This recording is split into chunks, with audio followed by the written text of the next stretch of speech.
Church के बारे में। यीशु मसीह सब्त के दिन यानी कि आराधना के दिन, प्रार्थना वाले दिन चर्च में थे और वचन सिखा रहे थे।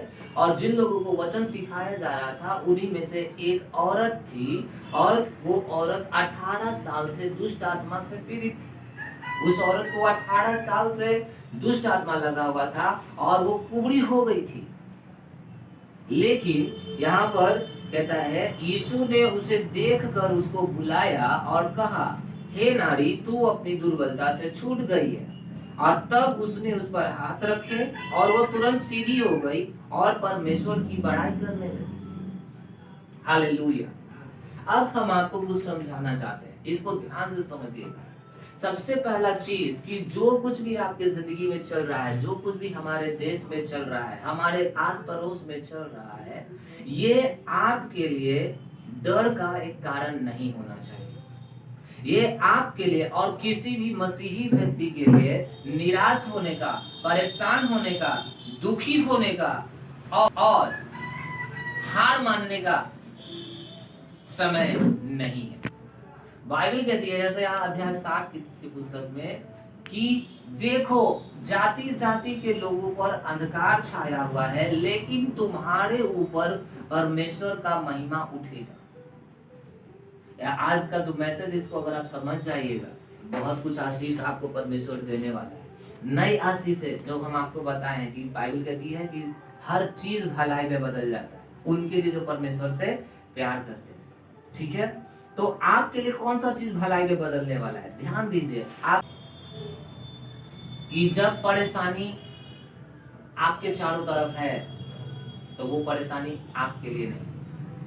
यदि आप मसीह में हैं, यदि आपने अपने पापों से मन फिरा लिया है, यदि आप परमेश्वर के वचन पर से प्रेम करते हैं, परमेश्वर की आज्ञाकारी हैं, परमेश्वर के रास्ते पर चल रहे हैं, आप प्रार्थना कर रहे हैं, आप वचन सुन रहे हैं, हालेलुया, आपने गलत संगति छोड़ दिया है, तो जो परेशानी दूसरों के साथ हो रही है वो आपके लिए और हमारे लिए नहीं है। तो हमारे लिए क्या है?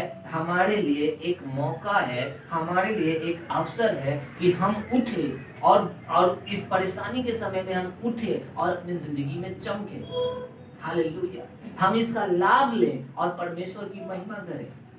बाइबल कहती है कि जब नबूकदनेस्सर नाम का एक राजा जब मूर्ति बनाया और उसको खड़ा किया और देश देश में ये प्रचार किया कि जैसे ही तुरही फूका जाएगा, जैसे ही हल्ला बोला जाएगा, सब लोग झुककर उस मूर्ति के आगे दंडवत करेंगे, दूसरे ईश्वर के आगे, झूठे ईश्वर के आगे। और सारा देश झुक रहा था, क्योंकि अगर वो नहीं झुकते तो उनको मार दिया जाता। बताए थे ये कहानी हम, वो नहीं झुकते तो उनको मार दिया जाता।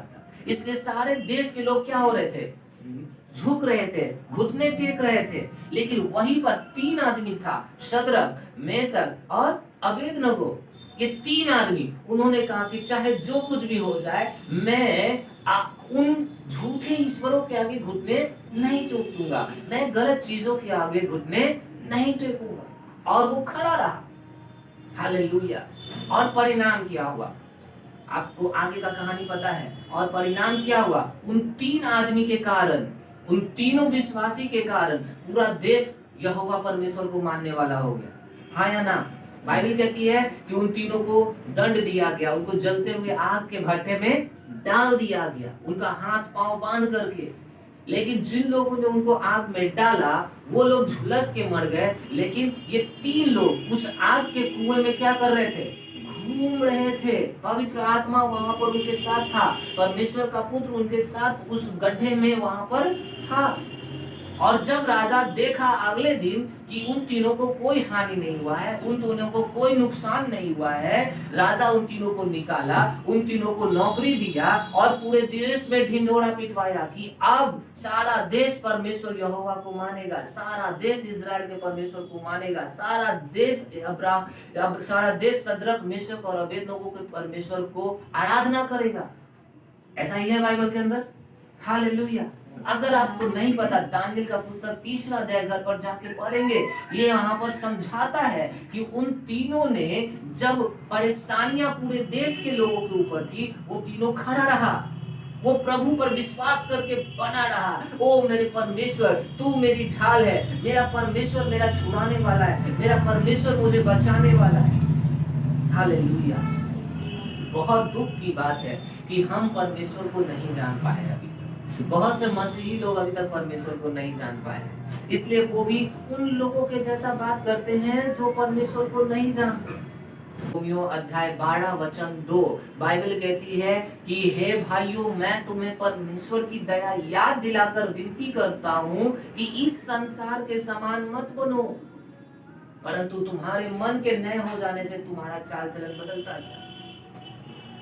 संसार के लोग कौन है? वे जो परमेश्वर को नहीं जानते हैं, वे जो परमेश्वर के में विश्वास नहीं करते हैं, वो जिनका उद्धार नहीं हुआ है।